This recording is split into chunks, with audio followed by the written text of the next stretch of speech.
আসসালামু আলাইকুম। আমি এনে ঘুরবার আইছি। ওই দেখেন আমাদের এক বড় ভাই ফারুক ভাই। ভাই আসসালামু আলাইকুম। ওয়ালাইকুম আসসালাম। কেমন আছেন? আলহামদুলিল্লাহ, মাশাআল্লাহ, ভালো। কি করছেন এই খেতে? এতে আলু, বিশেষ করে আলুর সাথে লাল শাক, মরিচ গাছ, টমেটো গাছ, এই ভ্যারাইটিস সবজি। ও আচ্ছা আচ্ছা, কাঁচামরিচও করছেন? হ্যাঁ, কাঁচামরিচও গাছ লাগানো হয়েছে। আসলে ভাই একটা জব করে আবার নিজের কাজও করে। আসলে নিজের কাজ করলে আমরা তো বাড়িতে দেখা গেছে অনেকে জমি পড়া রাখি, কৃষি আবাদ করি না। তো কিছু সবজি যদি আমরা নিজেরা নিজের বাড়িতে করি তাহলে কিন্তু কার বাজার থেকে মানে টাকাটা একটু ওই সাশ্রয় হয়।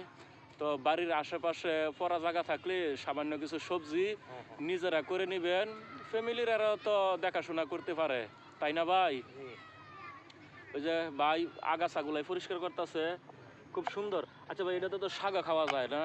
না, আলু শাক খাওয়া যায় না, লাল শাকের শাক খাওয়া যায়। লাল শাক, অনেক সুন্দর সুন্দর শাক হয়েছে, অনেক সুন্দর সুন্দর শাক হয়েছে।